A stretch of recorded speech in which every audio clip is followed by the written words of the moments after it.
గత 9 సంవత్సరాల నుంచి కూడా విద్యారంగం అనేది ఎంతో దారుణంగా తయారైంది అధ్యక్ష. అది నా పల్లబాట కార్యక్రమంలో ఊర్లన్నీ తిరుగుతుంటే ఆ స్కూల్స్ని చూస్తుంటే ఎంతో బాధేస్తుంది. ఎందుకంటే పిల్లలు ఎంత ఇబ్బంది ఉన్నా కానీ కొంతమంది పిల్లలు కింద కూర్చొని అసలు కనీసము మౌలిక వసతులు కూడా లేవు అధ్యక్ష. టాయిలెట్స్ అయితే అవి ఎంత దారుణంగా ఉన్నాయంటే అక్కడ పిల్లలు అవి ఎట్లా యూజ్ చేస్తున్నారు చూసిన వాళ్ళకి బాధ అవుతుంది అధ్యక్ష. కొన్ని చోట్లనేమో అసలు టాయిలెట్సే లేవు, కొన్ని చోట్ల ఉంటే మెయింటెనెన్స్ లేదు, ఇంకొన్ని చోట్లనేమో అసలు ఎన్ని రిపేర్స్ ఉన్నాయంటే అధ్యక్ష అది పట్టించుకున్న నాదుడే లేడు అధ్యక్ష గత 10 సంవత్సరాలలో కూడా. మరి ఇదే కాకుండా అధ్యక్ష స్టాఫ్ ప్రాబ్లం కూడా చాలా ఉంది అధ్యక్ష. మరి ఇవన్నీ కూడా మరి గత 10 సంవత్సరాలు ఎడ్యుకేషన్ అంతా వెనకాల ఎందుకు వేసిండ్రో అర్థం కావట్లేదు అధ్యక్ష. వేర్లు మంచిగా ఉంటేనే చెట్టు మంచిగా ఉంటుంది. మరి అసలు ఆ వేర్లే మంచిగా లేనప్పుడు మరి ఇంకా ఏమవుతారు, పిల్లల భవిష్యత్తు ఏం కావాలి అధ్యక్ష. మరి గవర్నమెంట్ స్కూల్స్ ఒకప్పుడు ఎంత మంచిగా ఉంటుండే అధ్యక్ష, ఇప్పుడు ఆ గవర్నమెంట్ స్కూల్స్కి పంపించాలంటే ఎంత లేనోళ్ళు కూడా ఆలోచిస్తుండ్రు అధ్యక్ష. అంటే వాళ్ళకి ఆర్థికంగా ఎంత భారమైనా కానీ ప్రైవేట్ స్కూళ్ళకి పంపించుకుంటుండ్రు అధ్యక్ష. ఎందుకంటే అక్కడ పోతే ఎటువంటి వసతులు లేవు కాబట్టి. కానీ ఇప్పుడు అయితే అధ్యక్ష మన ప్రభుత్వం అధికారంలోకి వచ్చినాక ఈ విద్యారంగం అనేది క్రమంగా మెరుగుపడుతుంది. అట్లనే ఇంటిగ్రేటెడ్ స్కూల్స్ అనేది కూడా నియోజకవర్గానికి ఒక ఇంటిగ్రేటెడ్ స్కూల్ ఇస్తా అనడం కూడా ఎంతో సంతోషంగా ఉంది అధ్యక్ష.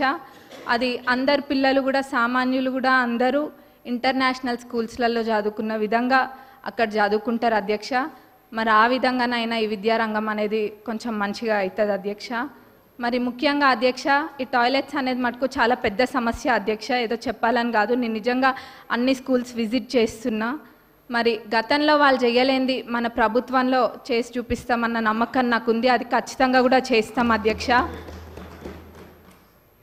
మరి అట్లనే బడ్జెట్కి వస్తే అధ్యక్ష, ఇప్పుడు ఈ సంవత్సరం బడ్జెట్లో ప్రాథమిక విద్యకు 17,931 కోట్లు, మరి ఉన్నత విద్యకు 2,859 crores అండ్ టెక్నికల్ ఎడ్యుకేషన్కి 490 crores చెప్పున మొత్తం ప్రభుత్వం కేటాయించింది అధ్యక్ష. మరి మొత్తం కలిపి చూస్తే 21,000 కోట్ల పైన అధ్యక్ష. మరి దీన్ని బట్టే తెలుస్తుంది మన ప్రభుత్వము ఈ శాఖకి ఎంత ప్రాధాన్యత ఇస్తుందనేది. ఎందుకంటే ఎవరైనా చదువుకుంటే చాలు, మన దగ్గర ఆస్తి ఉన్నా లేకపోయినా ఆ విద్య మనకు ఆస్తి అన్నది మన ప్రభుత్వం నమ్ముతుంది కాబట్టి ఈ విధంగా బడ్జెట్ పెట్టడం జరిగింది అధ్యక్ష. మరి నేను ఇందాక అన్న విధంగా వాళ్ళు చేయండి తప్పకుండా మన ప్రభుత్వం చేసి చూపిస్తుంది.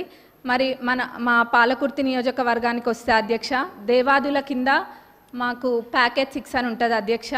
మరి అన్నీ కంప్లీట్ అయినాయి కానీ అధ్యక్ష ఎందుకో మా ప్యాకేజ్ 6 మటుకు గత 10 సంవత్సరాలకు ఎంతో నిర్లక్ష్యానికి గురై ఉంది అధ్యక్ష. అది ఎంత పెద్ద ప్రాజెక్ట్ అంటే మొత్తము దానివల్ల 78,000 ఆయకట్టుకి నీరు వస్తాయి అధ్యక్ష.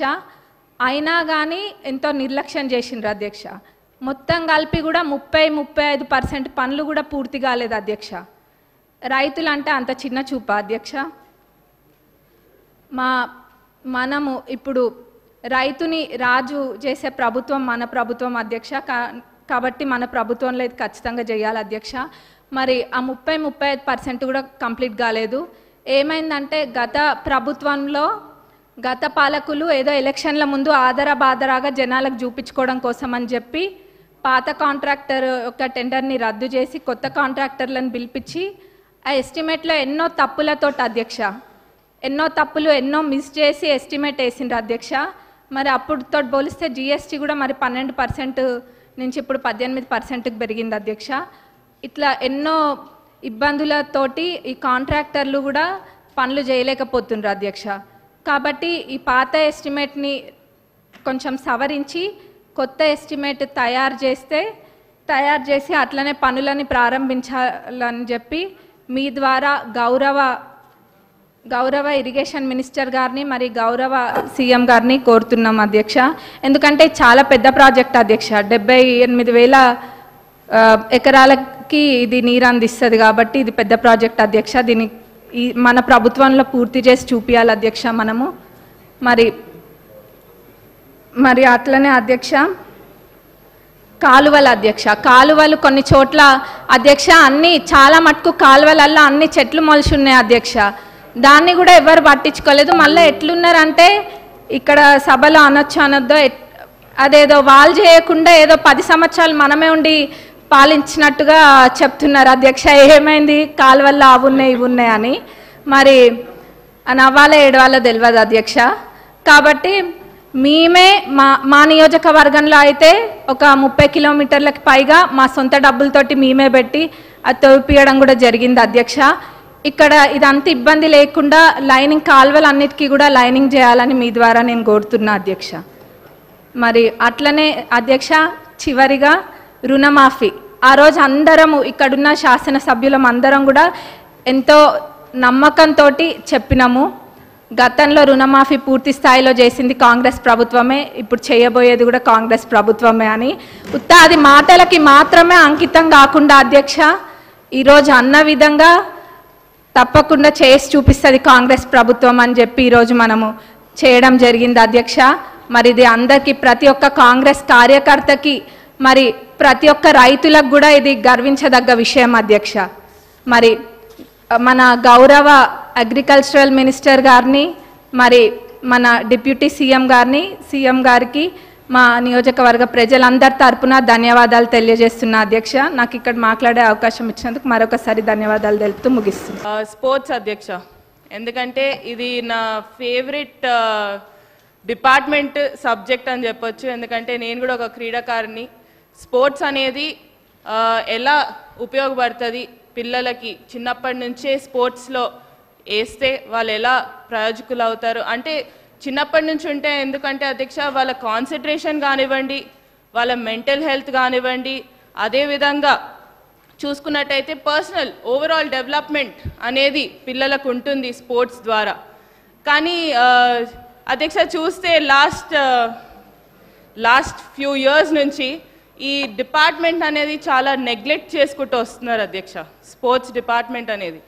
ఎందుకంటే మనం అప్పుడు ఇంతకుముందు స్పోర్ట్స్ అంటే అరే ఈరోజు ఈ టోర్నమెంట్ ఉంది ఇక్కడికి వెళ్ళాలి, ఆ టోర్నమెంట్ ఉంది అక్కడికి వెళ్ళాలి అని చాలా అనుకునేవాళ్ళం. కానీ ఈ కొన్ని సంవత్సరాల నుంచి అసలు టోర్నమెంట్లు అవుతున్నాయా, అసలు ఏమవుతుంది అనేది చూస్తే మాత్రం చాలా బాధాకరంగా ఉంది అధ్యక్ష. అదేవిధంగా ఈ లాస్ట్ కొన్ని సంవత్సరాలు అంటే అంతకుముందు చెప్తాను అధ్యక్ష, ఎప్పుడైతే కాంగ్రెస్ ప్రభుత్వం అధికారంలో ఉన్నప్పుడు చాలా స్పోర్ట్స్ కాంపిటీషన్స్ అనేది నిర్వహించింది అధ్యక్ష. పైకా దాంట్లో ఏంటంటే మన అథ్లీట్స్ కూడా చాలా బాగా పర్ఫామ్ చేసిండ్రు అధ్యక్ష. మీరు చూసుకున్నట్లయితే 2014 వరకు అయితే 115 ఇంటర్నేషనల్ మెడల్స్ వచ్చినాయి అధ్యక్ష. 1644 నేషనల్ మెడల్స్ మనకు వచ్చినాయి అధ్యక్ష. అదేవిధంగా మన క్రీడాకారులు 126 ఇంటర్నేషనల్ ఛాంపియన్షిప్స్లో కూడా పార్టిసిపేట్ చేయడం జరిగింది అధ్యక్ష. కానీ అదే నంబర్స్ అనేది అవే ఫిగర్స్ అనేటివి తగ్గుకుంటూ వచ్చినాయి అధ్యక్ష. ఈ లాస్ట్ 10 ఇయర్స్లో చూస్తే, ఈ లాస్ట్ 10 ఇయర్స్లో అయితే చూస్తే 64 ఇంటర్నేషనల్ మెడల్స్ అధ్యక్ష. ఇంకా నేషనల్ మెడల్స్ అయితే ఇంకా చెప్తే మనం ఇంతకుముందు 1644 ఉంటే ఇప్పుడు లాస్ట్ 10 ఇయర్స్లో 684 మెడల్సే మనం సాధించగలుగుతున్నాం అధ్యక్ష నేషనల్ లెవెల్లో. అంటే ఏ రకంగా ఈ స్పోర్ట్స్ అనేది నెగ్లెక్ట్ చేయడం జరిగిందనేది మనం చూడొచ్చు అధ్యక్ష. అదేవిధంగా కాంగ్రెస్ ప్రభుత్వం ఉన్నప్పుడు 2004 నుంచి 14 వరకు 10 ఇంటర్నేషనల్ టోర్నమెంట్స్, 9 నేషనల్ ఛాంపియన్షిప్స్ అనేటివి హైదరాబాద్లో జరిగినాయి అధ్యక్ష. స్పెషల్ మెన్షన్ చేస్తే మాత్రం International Tennis Federation men's tennis tournament 2004, Asian rowing championship 2005, Asian badminton championship 2005, Rajiv Gandhi international gymnastic championship 2005, World Tennis Association open international championship 2006, world military games 2007. ఇంకా చెప్పుకుంటూ పోతే ఇంకా ఆ లిస్ట్ చాలా పెద్దగా ఉంది అధ్యక్ష. కానీ లాస్ట్ 10 ఇయర్స్లో చూస్తే మాత్రం అది చాలా తక్కువ అధ్యక్ష. ఏంటి ఇంకా చూసుకుంటూ పోతే ఇంకా చెప్పుకుంటూ పోతే ఏదైతే క్రికెట్ అంటాం, ఫుట్బాల్ అంటాం, చెస్ అంటాం, బ్యాడ్మింటన్ అంటాం, ఇలా అన్ని పేరుకి మాత్రం పెద్ద పెద్ద స్పోర్ట్స్లో మనం అందరం చూస్తున్నాం చాలామంది స్పోర్ట్స్ పర్సన్స్ వచ్చి ఈరోజు మెడల్స్ సాధిస్తున్నారు అధ్యక్ష. వాళ్ళని అనట్లేదు అధ్యక్ష, నేను ఇక్కడ మాట్లాడదలుచుకుంది ఏవైతే స్పోర్ట్స్ మనం ఇగ్నోర్ చేస్తున్న స్పోర్ట్స్ ఏవైతే ఉన్నాయో స్పెసిఫిక్గా చూస్తే చాలా స్పోర్ట్స్ ఉన్నాయి అధ్యక్ష, which are internationally very famous and very ఏమంటారు అందరు చూస్తారు కూడా అధ్యక్ష. కానీ అవే స్పోర్ట్స్ అనేటివి మన దగ్గర చాలా తక్కువ అధ్యక్ష. ఎందుకంటే నేను కూడా ఇంతకుముందు నేను ఒక రోలర్ స్కేటింగ్ ఛాంపియన్షిప్లో పార్టిసిపేట్ చేసిన దాన్ని, ఆ రోలర్ స్కేటింగ్ నేషనల్ లెవెల్ వరకు వెళ్ళిన దాన్ని, నాకు తెలుసు. మా స్కేటింగ్ గురించి మాట్లాడితే అయితే అసలు పదం అనేదే ఉండదు అధ్యక్ష. అసలు రోలర్ స్కేటింగ్ అంటే ఏంటో కూడా చాలా మందికి తెలియదు ఈరోజు. అంటే అట్లాంటి స్పోర్ట్స్ని మనము ఎంకరేజ్ చేస్తే, ఎందుకంటే చాలామంది ఉన్నారు అధ్యక్ష స్పోర్ట్స్ మెన్ అలాంటి ఫీల్డ్స్లలో, ఆ స్పోర్ట్స్ మెన్ని కూడా మనం ఎంకరేజ్ చేసుకుంటా ముందుకు రావాలనేది నా ఉద్దేశం అధ్యక్ష ఇక్కడ మాట్లాడడానికి. అదేవిధంగా ఒక ఎగ్జాంపుల్ అధ్యక్ష, రూరల్ టాలెంట్ అనేది ఎంకరేజ్మెంట్ చాలా ముఖ్యం అధ్యక్ష. ఎందుకంటే ఈరోజు మన ముఖ్యమంత్రి గారు స్పెసిఫిక్గా స్పోర్ట్స్ మీద చాలా ప్రత్యేక దృష్టి పెట్టినందుకు చాలా ధన్యవాదాలు మన ముఖ్యమంత్రి గారికి. ఎందుకంటే ఎప్పుడు లేనంతగా బడ్జెట్ అలొకేషన్ అనేది ఈ సంవత్సరం మనం స్పోర్ట్స్కి చేయగలిగినాం అధ్యక్ష. దానికి ముఖ్యమంత్రి గారికి ప్రత్యేక ధన్యవాదాలు అధ్యక్ష. ఏవైతే మా నియోజకవర్గాల్లో ప్రతి నియోజకవర్గానికి ఒక స్టేడియం అనేది ఏర్పాటు చేస్తామన్నారు, దాన్ని కూడా ముఖ్యమంత్రి గారికి ప్రత్యేక ధన్యవాదాలు అధ్యక్ష. ఎందుకంటే it is necessary to have sports stadiums in the rural belts అధ్యక్ష. ఎందుకంటే మా దగ్గర మా నియోజకవర్గం నారాయణపేట చూసుకున్నట్లయితే మా దగ్గర చాలా వరకు ఖోఖో కానివ్వండి, రెస్లింగ్ కానివ్వండి, మీరు ఆశ్చర్యపోతారు, అమ్మాయిలు ఎక్కువ ఉన్నారు అధ్యక్ష అబ్బాయిల కన్నా. వాళ్ళకి ఆ ఎంకరేజ్మెంట్ అనేది అవసరం. ఆ ఎంకరేజ్మెంట్ మనం ఇవ్వగలిగితే తప్పకుండా వాళ్ళు మన దేశానికి ఒక పేరు తెస్తారు, అదేవిధంగా ఇంటర్నేషనల్ లెవెల్లో పార్టిసిపేట్ చేస్తారనేదే నా ఉద్దేశం అధ్యక్ష. ఏదైతే నారాయణపేట నియోజకవర్గంకి వస్తే అధ్యక్ష రెస్లింగ్లో చూస్తాను, స్పెసిఫిక్గా రెస్లింగ్ గురించి మాట్లాడతాను. ఎక్కువ సమయం తీసుకోను, 2 నిమిషాలు. రెస్లింగ్ గురించి మాట్లాడినప్పుడు అయితే మన అమ్మాయిల అధ్యక్ష, మా నారాయణపేట నియోజకవర్గంలో 100 పైన అమ్మాయిలు రెస్లింగ్ చేస్తారు అధ్యక్ష ఈరోజు. అదేవిధంగా అబ్బాయిలు కూడా ఉంటారు, కానీ అమ్మాయిలు ఎక్కువ ఉన్నారు అధ్యక్ష. ఆ రెస్లింగ్ అనేది నాకు ఎంత ఆశ్చర్యకరం, ఎందుకంటే కొత్తగా వచ్చినాను, పాలిటిక్స్లో కొత్తగా వచ్చినాను. నేను ప్రచారం చేసేటప్పుడు అధ్యక్ష ఒక అమ్మాయి కలిసింది అధ్యక్ష. అమ్మాయి కలిసినప్పుడు ఆ అమ్మాయి పేరు రజిత. ఆ అమ్మాయి కలిసినప్పుడు ఆ అమ్మాయి చెప్పింది అధ్యక్ష, నేను నేషనల్ మెడల్ అక్క, నేను నేషనల్ మెడలిస్ట్ని. ఆ నేషనల్ మెడలిస్ట్ రావడానికి కారణం కూడా మీ మామగారు. ఎందుకంటే నాకు డబ్బులు లేనప్పుడు సహాయం చేసి ఫ్లైట్లో పంపించిండ్రు ఢిల్లీ వరకు. ఆ ఫ్లైట్లో వెళ్ళి నేను నాకు మెడల్ తీసుకొని రమ్మని చెప్పి మెడల్ తీసుకొని వచ్చిన అక్క ఈరోజు. కానీ మా తల్లిదండ్రులు ఈరోజు నన్ను ఆడనివ్వట్లేదు అక్క, నన్ను ఎట్లైనా అట్లా సపోర్ట్ చేయండి అని అడగడం జరిగింది. వెంటనే వాళ్ళ తల్లిదండ్రులను పిలిపించాను అధ్యక్ష. అప్పటికప్పుడే మాట్లాడాను, ఈ అమ్మాయికి ఏ అవసరం ఉన్నా కూడా నేనుంటాను, ఎందుకంటే నేను కూడా ఒక క్రీడాకారిని కాబట్టి తప్పకుండా క్రీడాకారులని ఎంకరేజ్ చేస్తాను, తప్పకుండా ఉండాలి, అమ్మాయిని ఆడిపియండి, ఏ అవసరం ఉన్నా నేను ఉంటానని చెప్పడం జరిగింది అధ్యక్ష. ఇది బేసిక్ అధ్యక్ష. అంటే ఆ స్పిరిట్ అనేది రూరల్ అమ్మాయిలలో ఎక్కువ ఉంది. ఎందుకంటే అమ్మాయిగా మాట్లాడుతూ స్పోర్ట్స్లో ఆడాలనే ఎంకరేజ్మెంట్ కావాలి అని మనం ఆ కొంచెం ఎఫర్ట్ పెడితే మాత్రం తప్పకుండా విల్ హ్యావ్ బిగ్ స్టార్స్ ఆ రూరల్ ఏరియాస్ నుంచి అనేది కూడా మీకు తెలియజేస్తూ, అదేవిధంగా ఏదైతే ప్రభుత్వం ఈసారి కేటాయించిన బడ్జెట్ అన్నిటికంటే హైయెస్ట్ ఈసారి కేటాయించినందుకు స్పోర్ట్స్లో ప్రత్యేక ధన్యవాదాలు అధ్యక్ష. అలాగే చూసుకుంటే మన గవర్నమెంట్ ఆఫ్ తెలంగాణ ఇప్పుడు ఏంటంటే it is determined to conduct sports competitions, annual sports competitions. That is also going to be very very benefiting for the sports people and encouraging them అధ్యక్ష. సో ఇదే విధంగా ముందుకు వెళ్ళాలని కూడా కోరుకుంటూ, దాంతోపాటు మెయిన్ అధ్యక్ష ఇప్పుడు స్పోర్ట్స్ గురించి మాట్లాడుతున్నాం. మరి కోచెస్ అధ్యక్ష, కోచెస్ అనేది డెఫిషియన్సీ చాలా వరకు ఉంది అధ్యక్ష మన దగ్గర. ఆ కోచెస్ లేక ఇబ్బంది పడేటోళ్ళు కూడా చాలామంది ఉన్నారు. ఆ కోచెస్ మనం వీలైనంత వరకు మనము కోచెస్ని రిక్రూట్ చేయగలిగితే చాలా మంచిగా ఉంటుంది అధ్యక్ష. ఎందుకంటే మన ఏదైతే స్పోర్ట్స్ అథారిటీ ఆఫ్ తెలంగాణలో ఉంది అధ్యక్ష, దాంట్లో స్టాఫ్ అనేది కోచెస్ కానివ్వండి, ఏదైతే మినిస్ట్రియల్ స్టాఫ్ కానివ్వండి, డ్యూరింగ్ 2004 to 2014 రిక్రూట్ అయిన వాళ్ళు ఉన్నారు అధ్యక్ష. దాని తర్వాత రిక్రూట్మెంట్ అనేది జరగలేదు.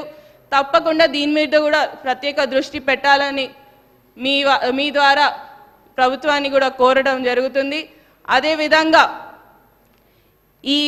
ఏ విధంగా అయితే స్పోర్ట్స్ ఎంకరేజ్మెంట్ మన ముఖ్యమంత్రి గారు చేస్తున్నారో దాన్ని ఇలానే ఎంకరేజ్ చేస్తూ ఉంటే తప్పకుండా ఇక్కడ శాసనసభలో ఉన్న వాళ్ళం ప్రతి ఒక్కరం అనుకుంటాను, ఈ పార్టీ కాదు ఆ పార్టీ కాదు, ప్రతి ఒక్కరం కూడా దీన్ని ఎంకరేజ్ చేసుకుంటూ ముందుకు వెళ్తామని. ఎందుకంటే అది పిల్లల కోసం ఎంకరేజ్ చేస్తున్నాం కాబట్టి తప్పకుండా ఇట్ విల్ బీ యూస్ఫుల్ అనేది కూడా నమ్ముకుంటూ నాకు ఈ అవకాశం ఇచ్చినందుకు, ఎక్కువ సమయం తీసుకోలేదు అధ్యక్ష, నాకు ఈ అవకాశం ఇచ్చినందుకు ప్రత్యేక ధన్యవాదాలు అధ్యక్ష. యశస్విని రెడ్డి